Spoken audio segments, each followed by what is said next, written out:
Assalamualaikum warahmatullahi wabarakatuh. Hai teman-teman semua, bertemu kembali dengan saya, Ibu Imas, dalam mata kuliah pengantar manajemen. Teman-teman, pada hari ini kita telah sampai pada pertemuan yang ke-9, di mana sebelumnya pertemuan yang lalu ke-8, teman-teman telah mengikuti ujian tengah semester. Mudah-mudahan teman-teman semua dalam keadaan sehat selalu ya, amin. Teman-teman, diharapkan teman-teman bisa mendengarkan dari materi Ibu yang dipaparkan di sini sebagai bahan rujukan nanti kita berdiskusi dalam pertemuan Google Meeting sesuai dengan jadwal perkuliahan yang telah ditentukan. Teman-teman, dalam materi yang ke-9 ini, pertemuan yang ke-9, kita akan belajar mengenai pengawasan atau controlling dalam manajemen. Di mana dalam materi pengawasan ini kita akan belajar mengenai pengertian pengawasan, fungsi-fungsi pengawasan, prinsip-prinsip dalam pengawasan, tahap-tahap dalam pengawasan, jenis-jenis pengawasan, karakteristik pengawasan yang efektif, serta yang terakhir perancangan sistem pengawasan.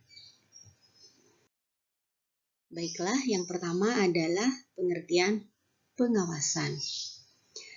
Pengawasan diartikan sebagai usaha menentukan apa yang sedang dilaksanakan dengan cara menilai hasil atau prestasi yang dicapai, dan jika terdapat penyimpangan dari standar yang telah ditentukan, maka segera diadakan usaha perbaikan, sehingga semua hasil atau prestasi yang dicapai sesuai dengan rencana.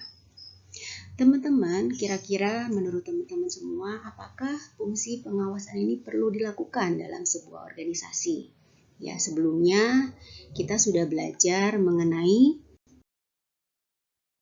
perencanaan, pengorganisasian, penyusunan personalia, sampai kepada terakhir di pertemuan yang sebelumnya adalah pengarahan.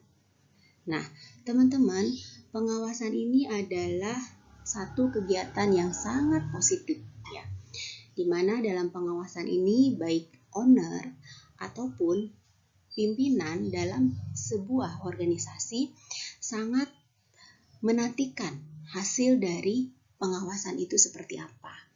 Karena kesimpulannya hasil dari pengawasan tersebut adalah sebagai feedback, sebagai review ya, jika nanti ke depannya akan dilakukan perubahan-perubahan untuk menyesuaikan target-target perubahan ya untuk masa yang akan datang. Walaupun dalam kurun waktu 1 tahun berjalan, ya kan? Nah, pengawasan ini juga berkaitan dengan fungsi-fungsi manajerial lainnya, ya kan? Di mana, ya kan, pengawasan bisa membantu menilai, ya, apakah perencanaan, pengorganisasian, penyusunan personalia, pengarahan ini, ya, telah dilaksanakan secara efektif atau tidak. Ya, karena itulah pengawasan penting dilakukan dari sejak tahap perencanaan. Nah, teman-teman, pengawasan sendiri juga ya harus diawasi karena ya dikhawatirkan laporan yang masuk juga itu tidak akurat ya, sehingga nanti langkah-langkah yang diambil justru akan tidak sesuai dengan masalah, dengan penyimpangan yang terjadi di dalam perusahaan ya. Selanjutnya ada fungsi-fungsi pengawasan. Nah, teman-teman, kira-kira apa nih dari fungsi-fungsi pengawasan tersebut? Kira-kira siapa saja yang diawasi oleh bagian pengawasan ini? Nah, pengawasan ini dilakukan tidak hanya pada level manajemen menengah sampai ke bawah, tapi manajemen tingkat atas pun ya tetap diberlakukan sistem pengawasan biasanya secara menyeluruh ya, sedangkan pada unit-unit terkait. Sedangkan kalau untuk level manajemen ke bawah biasanya dilakukan oleh pimpinan setempat ya, pimpinan terkait. Bisa juga dengan menunjuk ya bagian khusus di bagian pengawasan, bagian kontrol ya. Nah, teman-teman, fungsi pengawasan itu sendiri pertama adalah mencegah berbagai penyimpangan ya. Nah, dari pencegahan itu yang rutin dilakukan diharapkan ya seminimal mungkin tidak terjadi penyelewengan, penyimpangan yang sifatnya dapat membuat fraud pada perusahaan ya kan. Misalkan di dalam bisnis operasional ya sehari-hari ya kan, semua lini bagian biasanya sudah memiliki job description masing-masing ya kan. Namun terkadang ketika perusahaan bagian terkait berhubungan misalkan dengan bagian luar, dengan konsumen ya, ada hal-hal yang memang ternyata berbenturan dengan kebijakan internal perusahaan. Contohnya seperti misalkan di bagian marketing, kalau di bank ya kan, ketika misalkan ada konsumen, ada customer yang meminta suku bunga lebih dari ketentuan yang telah ditetapkan ya kan. Nah, ini kemana wewenangnya, batas wewenangnya? Tentu ini sudah diatur ya sama perusahaan. Ada ketentuannya. Misalkan ketika deposito 1 bulan diputuskan 6%, ketika misalkan konsumen mohon misalkan ada 6,5%. Nah, kemana nih arahnya? Oh iya, ternyata persetujuan satu level di atasnya. Maka dibuatlah persetujuan secara tertulis untuk penyimpangan tersebut. Nah, nanti proses approval tersebut akan dilampirkan terhadap datanya. Jadi datanya akurat ya teman-teman. Jadi ketika pengawasan itu dilakukan, oh iya, jadi itu tidak menyimpang dari ketentuan yang telah ditetapkan.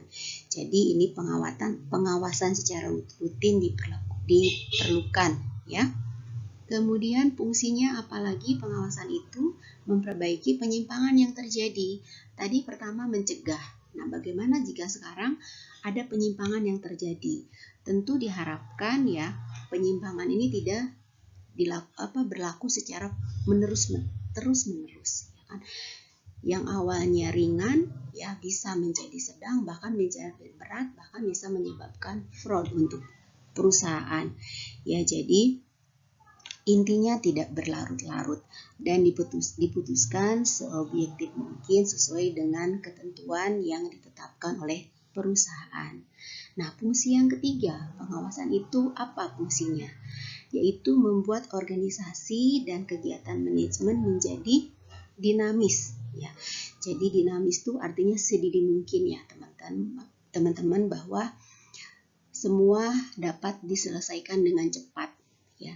Jadi dengan tadi pengawasan yang rutin dari pencegahannya, ada pendeteksian terjadi fraud ya.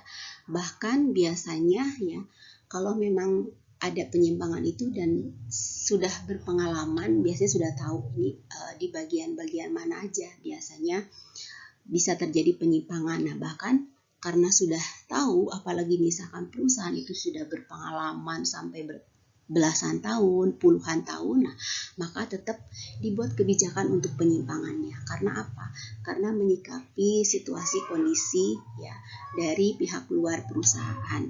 Nah, maka demikian pun makanya dipersiapkan ya di sini rule-nya kemana harus misalkan dibuat penyimpangan ini, dan itu ya harus segera dilakukan ya secara dinamis, harus cepat ya. Nah, fungsi yang keempat tadi adalah mempertebal rasa tanggung jawab. Teman-teman, dengan dilakukannya secara rutin ya, fungsi pengawasan ini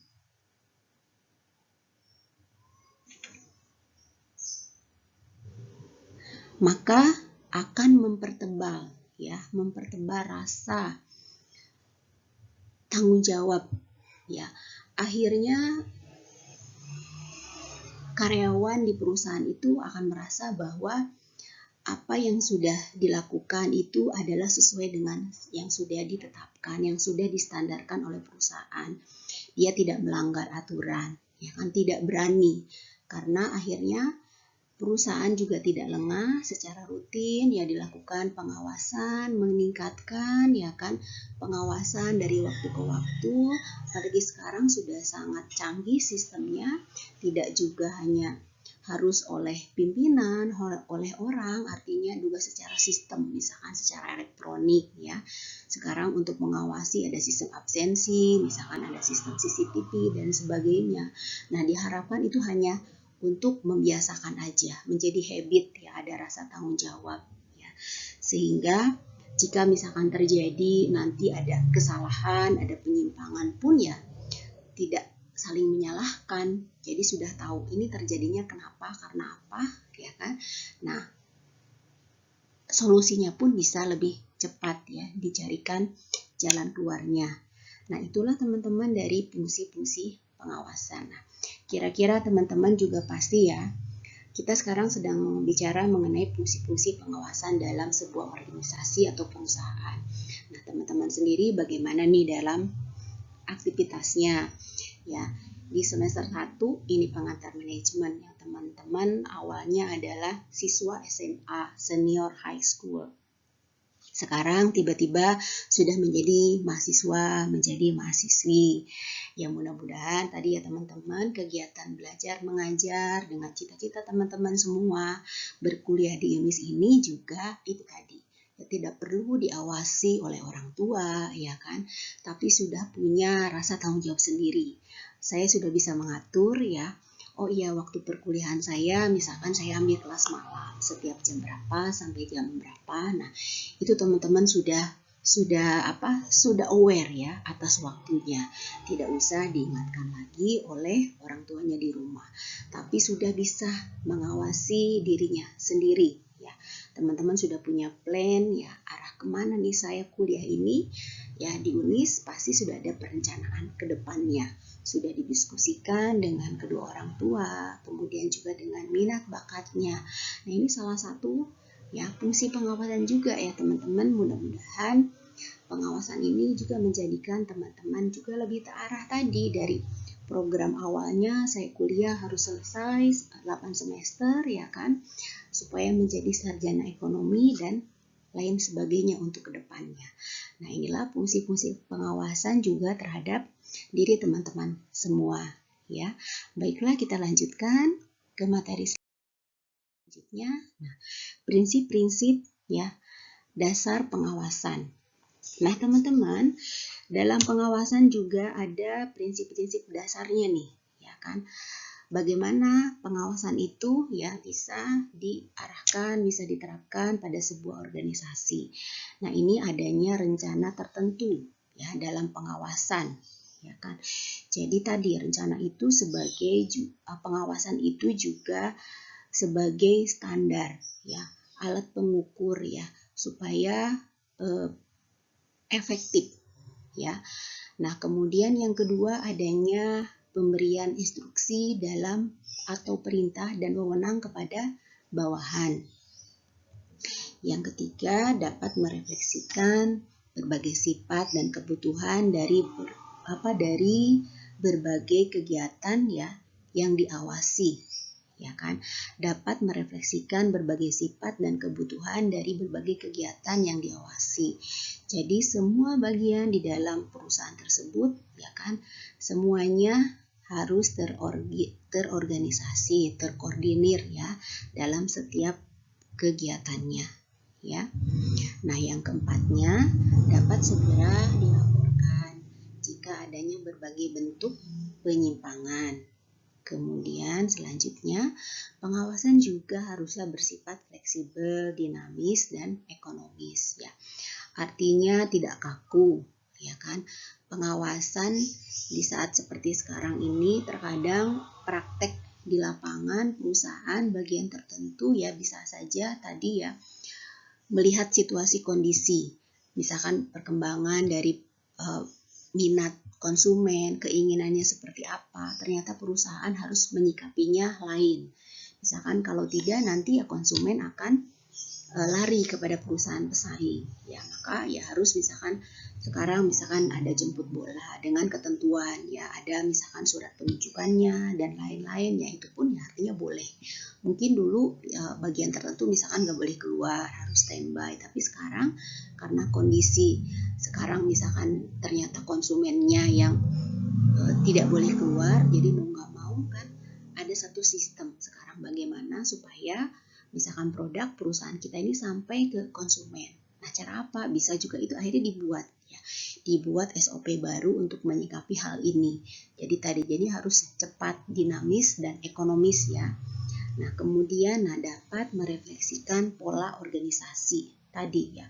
Organisasi sudah terpola, tadi pengorganisasiannya, penyusunan tadi staffingnya, tadi ada pengarahan. Nah, ini sudah terstruktur semua, terintegrasi dengan sistem pengawasannya dari awal rencana dibuat pun ya, alat ukurnya pun ya tadi, cara pengawasannya seperti apa. Jadi sudah ditetapkan, sudah disatu paketkan di awal ya teman-teman. Nah, kemudian yang terakhir dapat menjamin diberlakukannya ya tindakan ya korektif ya jika suatu saat terjadi misalkan kesalahan itu, siapa yang bertanggung jawab. Jadi sudah tahu arahnya ya. Ini harus seperti apa. Jadi tidak melebar ya, tidak melebar kemana-mana. Nah, selanjutnya sekarang kita bicara mengenai tahapan-tahapan dalam pengawasan. Pertama adalah penetapan standar. Ya, teman-teman tadi sudah di awal sudah dibahas ya, pengawasan itu untuk apa? Ya, jadi untuk mengawasi ya apakah kegiatan-kegiatan perusahaan ini sesuai dengan standar yang sudah ditetapkan di awal ya. Jangan sampai tadi terjadi penyimpangan, penyelewengan, penyalahgunaan. Nah, di sini juga harus ditetapkan standarnya itu seperti apa. Nah, di sini ada satuan pengukuran yang digunakan sebagai patokan untuk nanti penilaian hasilnya. Tadi tujuannya apa, sasarannya apa, kuota, target, pelaksanaan. Jadi kalau misalkan perusahaan kosmetik misalkan ya, target tujuannya apa, sasarannya pengguna kosmetik tentu misalkan usia perempuan, usia dari misalkan usia sekian belas tahun sampai usia puluhan sekian tahun misalkan. Untuk wilayah mana? Apakah wilayah Jakarta, apakah Jawa Barat, Pulau Jawa, apakah seluruh Indonesia, apa misalkan, atau misalkan sudah go internasional ya, karena ini standarnya sudah ditetapkan. Atau di sini di dalam target itu misalnya ada target penjualannya, misalkan target untuk DKI harus sekian persen ya kan, anggarannya berapa ya kan. Nah, dari misalkan pengguna kosmetik di Indonesia ya kan, usia gender perempuan ini ada berapa persen dengan misalkan usia dari yang laki-lakinya, dari yang misalkan perempuan ini usia berapa yang misalkan pengguna kira-kira menjadi sasaran pengguna kosmetik misalkan ya. Nah, kira-kira kita dengan target hanya misalkan 25% saja, omset kita, anggaran kita sudah sekian, keuntungan kita sudah bisa sekian. Nah, itu di awal sudah dijabarkan ya. Berapa keuntungannya? Nah, bagaimana bagian produksi? Bicara lagi. Oh ya, target produksi. Kita akan produksi setiap hari misalkan berapa piece ya kan, berapa kodi ya teman-teman. Nah, dari awal sudah ditetapkan. Nah, dari situ baik anggaran, baik misalkan nanti pola kerja, outputnya apa, seperti apa. Nah, ini standarnya ada. Bahkan perencanaan tadi, penetapan standar yang baik pun melekat juga cara pengawasannya seperti apa gitu ya teman-teman. Jadi sudah di awal sudah diplanningkan, sudah ditetapkan. Sebenarnya di perusahaan-perusahaan besar ya, yang sudah jelas ya aturan SOP kerjanya sebenarnya sudah sangat rinci ya. Hanya saja terkadang ya di sini SDM-nya ya. Jadi SDM-nya yang harus diawasi apakah sudah melaksanakan sesuai dengan perusahaan itu, yang sudah perusahaan tetapkan ya, yang sudah perusahaan komandokan gitu ya teman-teman. Jadi penetapan standar itu jangan lupa dari awal sudah harus ditetapkan ya. Nah, itu adalah tahapan pengawasan yang pertama. Nah, yang kedua adalah adanya penentuan pengukuran pelaksanaan kegiatannya. Oleh siapa nih pengawasan ini dilakukan? Ya, biasanya muncul pertanyaan, how often? Apakah pengawasan ini harus dilakukan setiap jam? Apakah ada teman-teman kira-kira yang harus diawasi setiap jam? Apakah teman-teman perlu diawasi setiap jam? Ya kan? Apakah harian? Ya kan? Apakah mingguan? Ya, ini harus ya. Proses produksi terkadang misalkan bagian gudang checking keluar masuk gudang itu ya. Nah, itu harus checking keluar masuk logbooknya ya kan.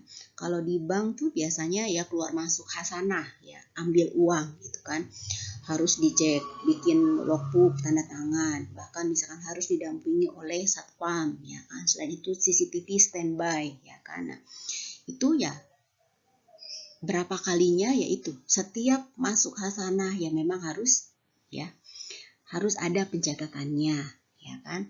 Setiap barang masuk keluar gudang, setiap misalkan serah terima dari bagian misalkan gudang ke bagian pengiriman. Nah, itu harus ada tadi pencatatannya. Seperti apa nih pencatatannya tadi? Apakah misalkan tertulis ya kan dari sini ya? Apakah cukup dengan lisan? Ya, apakah misalkan harus visual melalui telepon atau misalkan tadi ada cross check ya melalui tadi CCTV itu ya teman-teman. Nah, kemudian oleh siapa ya dilakukannya ya? Apakah manajer ya, staf departemen? Kalau di kantor pusat misalkan manajemen tingkat atas ya kan, semua bagian ya, semua ya punya ada pengawasannya, sistem penilaian sendiri-sendiri. Kalau misalkan sudah di kantor cabang di daerah punya tugas ada pimpinan misalkan yang melakukannya. Pimpinan misalkan ada bagian tersendiri lagi yang kontrol ya, ada pejabat tertentu yang ditunjuk yang rutin misalkan melaksanakan setiap bulan melakukan pengawasan. Nah, pengukurannya ini apakah mudah dilakukan ya, supaya tidak mahal ya, juga dapat diterangkan kepada karyawan dengan mudah. Jadi karyawan tahu bahwa sistem kontrol kerja saya ini dilakukan seperti apa. Oh ya, setiap bulan akan selalu ada pertanyaan nih ya. Mana jika ada penyimpangan, mana tadi surat persetujuannya. Nah, itu harus dilampirkan. Misalkan ini kerja saya ini selama 1 bulan. Misalkan semua sudah terkumpul. Jadi ketika pengawas datang untuk memeriksa, tinggal dikasih. Nah, kalau itu tadi sudah menjadi habit ya, udah tembal rasa tanggung jawabnya, tentu dia nanti kerja akan rapih ya teman-teman. Ya, akan disesuaikan. Nah, teman-teman kan tahu perkuliahan nanti dari semester 1 sampai semester 7 ya kan. Kira-kira semester 8 ada UTS nih. Sebelum UTS ada EKT 1 ya teman-teman. Nah, kira-kira tugasnya apa? Oh iya, kita kerjakan tugas EKT 1 sebelum UTS. Nah, jadi di sini tahu ya alat ukurnya teman-teman, karena apa? Untuk komponen nilai tadi ada EKT 1, ada UTS, EKT 2 ada UAS. Ya, teman-teman ini ya tahu ya satuan ukur nilai saya itu ya, apakah nanti saya nilainya A, B, C atau D dari komponen keempat tersebut ya. Kira-kira teman-teman paham ya sampai di sini? Kalau ada pertanyaan nanti boleh ditanyakan di G-Meet ya, dicatat saja dulu sekarang. Nah, sekarang tahap ketiga, teman-teman, pengukuran pelaksanaan kegiatan. Nah, ini merupakan proses yang berulang-ulang dan terus-menerus ya. Caranya bisa dengan dilakukan pengamatan atau observasi. Bisa tadi laporan-laporan tertulis, lisan, tertulis, ya kan? Metode-metode otomatis, inspeksi pengujian tes dengan pengambilan sampel.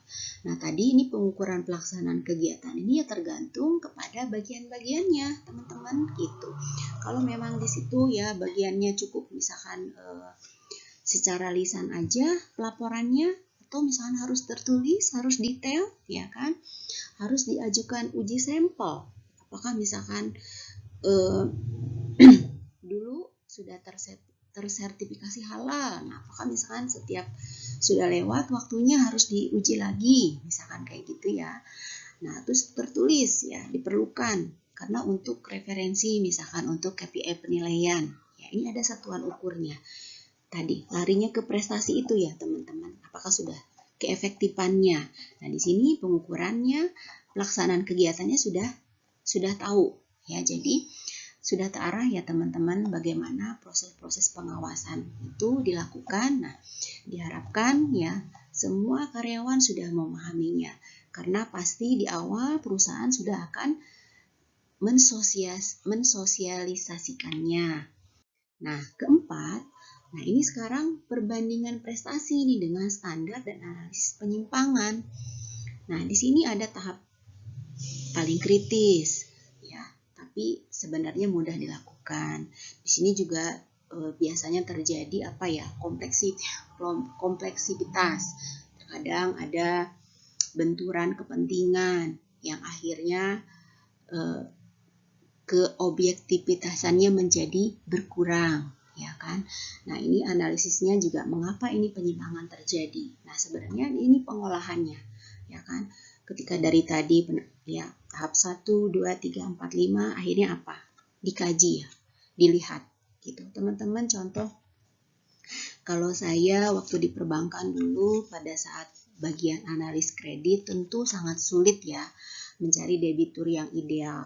Ya artinya usahanya itu bagus, tidak menyimpang, ya kan, tidak melanggar aturan hukum juga itu pasti ya, omsetnya 3 tahun terakhir meningkat gitu kan, terus kemudian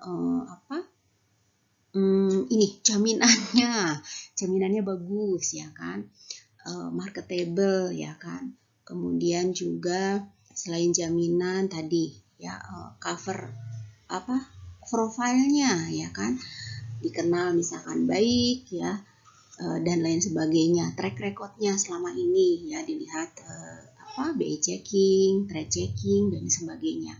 Tentu dalam hal ini ya sangat sulit ya mencari debitur yang ideal ya.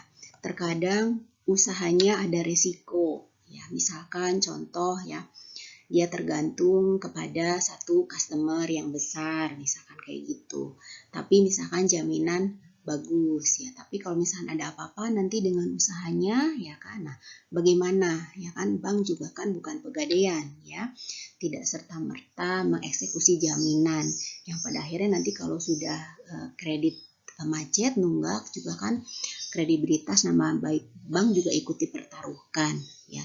Jadi di sini ya ada resiko ya, ada bisnis yang bagus tapi ada resiko misalkan dari term condition si debiturnya. Nah, bagaimana bank bisa mengcover atas resiko tersebut? Misalkan salah satu yang sudah dilaksanakan bisa saja misalkan ketika ada pembayaran dari customer tersebut harus masuk ke rekening escrow ya kan, gak bisa diambil ya kan. Ke rekening escrow itu kalau di bank tidak keluar cek dan gironya, tetapi harus nanti bank yang pindahkan ke rekening operasional, baru dari rekening operasional customer bisa ambil ya melalui cek dan giro ya sebagai sarana pengeluarannya.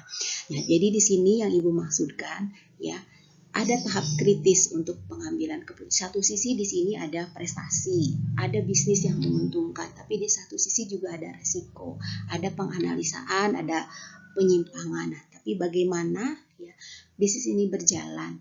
Bisnis ini berjalan bukan berarti harus tidak ada saingan, ya kan? Nah, bisnis ini berjalan dengan saingan yang sangat ketat, dengan saingan yang sangat banyak, dengan misalkan kegiatan produksi yang misalkan terbatas, ya. Tapi disinilah kalau misalkan ya jiwa entrepreneur itu ada, ya tidak berhenti hanya di situ aja ya teman-teman. Bagi perusahaan-perusahaan di situ biasanya manajemen ya yang baik itu akan sangat gigih sekali ya teman-teman, dirinya pun tahap pengawasannya pun sudah sangat bagus.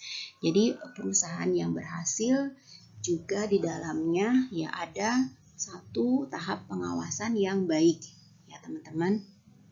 Nah, dari semua itu tetap ya di jalur objektif, tetap di jalur sesuai data yang tersaji ya.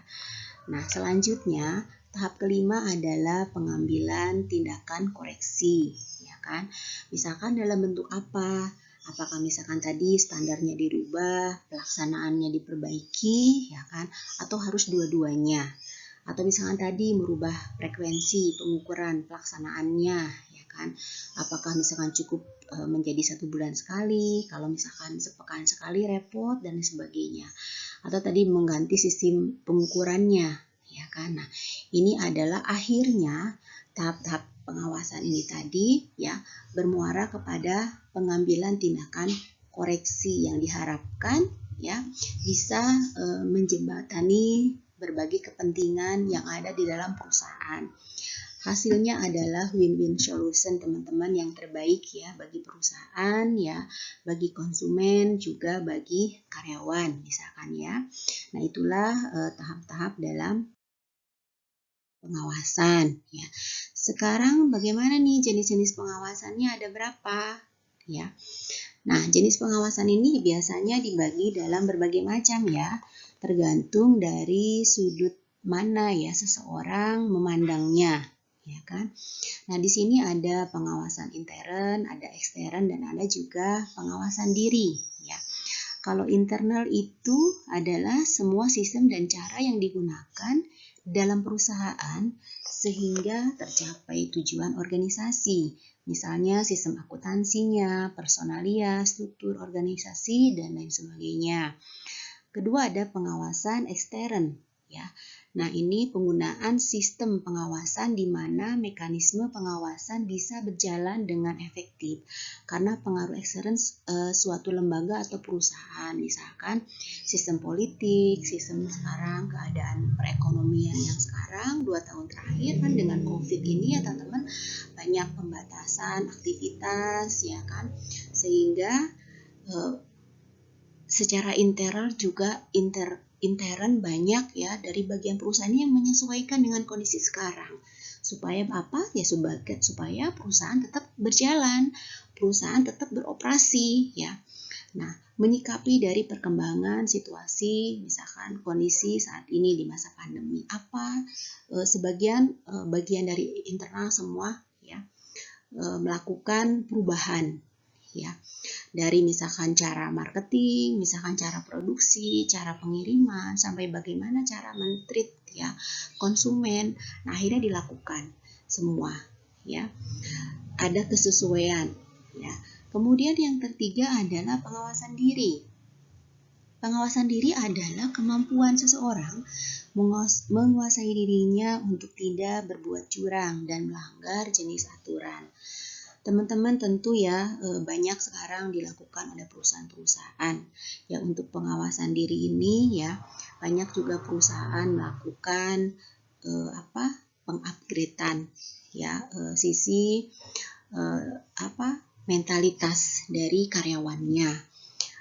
Mungkin sudah teman-teman mendengar ada perusahaan yang melakukan kajian-kajian, kemudian ada misalkan acara pemanggilan motivator dari luar ya artinya pembekalan ya supaya bagaimana tadi si karyawan ini mempunyai rasa tanggung jawab yang tinggi ya untuk berbuat curang dia akan terbentengi ya kan karena curang itu terkadang tidak melihat ya apakah seseorang ini keimanannya kuat atau tidak, tapi pada kesempatan. Nah, inilah masuknya dari sisi pengawasan tersebut untuk menghilangkan adanya kesempatan untuk berbuat curang tersebut, ya. Nah, inilah sisi perusahaan juga tadi. Tidak hanya di sini melakukan pengawasan dari sisi internalnya, eksternalnya, tapi bagaimana pengawasan diri dari masing-masing ya bagian, masing-masing personal di perusahaannya. Setuju ya teman-teman? Nah, mudah-mudahan pengawasan diri teman-teman juga ya, sudah terupgrade ya kan.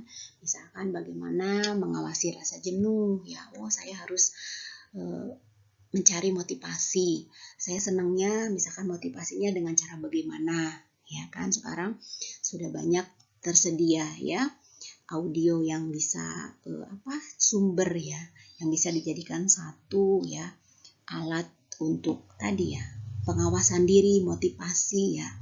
Sekarang sudah banyak didengarkan secara gratis ya, teman-teman.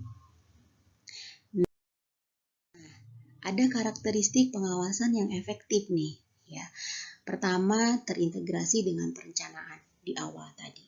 Ya, lebih baik pengawasan ini sudah melekat pada saat perencanaan dibuat. Karena tadi kan alat ukurnya, satuan alat ukurnya, luarannya, hasilnya akan dicapai seperti apa. Nah, biasanya ada celah misalkan ya, bisa terjadi penyimpangan, kesalahan dan sebagainya ada di mana. Nah, ini bagaimana cara pengawasannya, lebih baik itu sudah terintegrasi di awal ya pada saat perencanaan dibuat. Nah, kemudian apa? Fleksibel tadi ya. Mengikuti perkembangan bagaimana ya kebijakan. Konsumen maunya seperti apa. Ya, akhirnya kalau tadi tidak fleksibel akan diambil oleh perusahaan pesaing. Akhirnya kan ujung-ujungnya merugikan. Misalkan perusahaan, keuntungan berkurang. Nah, fleksibel bagaimana ya supaya tetap ya pengawasan ini berjalan dengan baik ya. Penyimpangan ini diminimalisasi dengan tadi ada alurnya. Kemana upgrade penyimpangan tersebut bisa disetujui. Artinya fleksibel. Nah, kemudian ada akurasi ya teman-teman. Harus akurat datanya ya. Tidak boleh menyamarkan ya. Apalagi menyimpang dari yang misalkan masalah yang terjadi yang sebenarnya. Jadi seakurat mungkin. Di sini yaitu tadi ada kejujurannya, ada transparansi data ya. Tidak boleh menyimpang, harus objektif dari awal. Ya, kemudian tadi ketepatan waktu, tidak hanya cepat, tapi ada waktu yang tepat. Ya, ketika misalkan ini dilaksanakan, ketika ini harus dilakukan, ya kan? Nah, dengan waktu yang tepat tadi, terkadang peluang itu kan datang ya, tidak datang 2 kali ya teman-teman. Tapi di waktu yang tepat berani gak misalkan ambil resiko, karena take a risk, bisnisnya besar, resikonya pun ada. Ya, tapi ketika dilakukan ya di saat yang tepat ya, semua dengan sistem cara yang tepat ya, insya Allah ya bisnis ini akan tetap berjalan ya. Nah, di situ selain ketepatan waktu juga tadi keobjektivitasnya ya terjaga ya teman-teman. Nah, itulah karakteristik dari pengawasan yang efektif ya. Di garis bawahi ya teman-teman, pengawasan yang efektif ya. Jadi teman-teman kesimpulannya sudah tahu ya, dari awal perencanaan ini hasilnya apa ya, keobjektivitasnya harus dijaga. Nah, bagaimana prosesnya? Yang dibutuhkan ada alurnya ya. Nah, semoga teman-teman jadi bisa nanti untuk contoh misalkan case-case perusahaannya ya, nanti kita bahas di pertemuan Gemit ya yang lebih detail lagi, karena kalau ini kan terekam ya tidak kurang leluasa. Nah, sekarang yang terakhir nih, perancangan sistem pengawasan. Nah, ini perancangan ini terdiri dari 2 bagian, ada struktur dan ada proses ya. Struktur sistem merupakan komponen-komponen yang berkaitan satu sama lainnya. Nah, proses sistem menjelaskan bekerjanya masing-masing komponen pembentuk sistem atau struktur dalam mewujudkan suatu sistem. Nah, setiap sistem yang kita desain merupakan kompetensi tertentu untuk menjalankan sistem pengendalian manajemen yang disebut dengan manajemen skill. Ya, jadi teman-teman ya, perancangan sistem pengawasan itu jangan lupa juga sangat berkaitan erat dengan karakteristik lingkungan bisnis ya di sekitarnya teman-teman. Tadi eksternal juga bisa masuk ke dalam eksternal, yang akhirnya kan jadi sistem pengawasannya ya, dirancang sedemikian rupa menyesuaikan, itu yang dimaksud dengan continuous approach, pendekatan ya. Jadi jangan lupa untuk ya, pengawasan yang baik pun secara internal terkadang ada pengaruh dari luar tadi, misalkan persaingan bisnis ya, karena yang pada akhirnya ya mohon maaf ya bisa tadi terjadi misalkan curang ya kan, ingin keuntungan yang sesaat ya, akhirnya misalkan konsumen kan kecewa karena misalkan bahan baku yang tidak sesuai ya kan. Nah, pun misalkan terhadap karyawan overtime yang misalkan tidak dibayar ya kan. Nah, itu akhirnya merugikan, bisa turnover karyawan bisa cukup tinggi. Nah, ini perancangan pengawasan, nah salah satunya kayak seperti itu ya.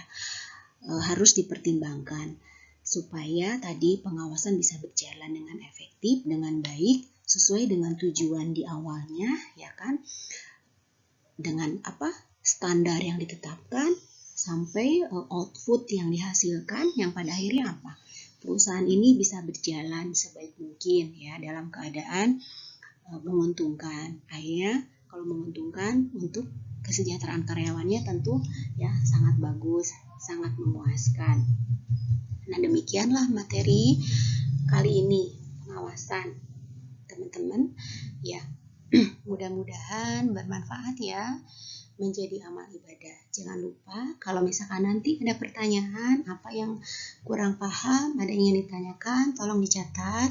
Nanti kita bertemu di Game Meet, kita akan bahas ulang.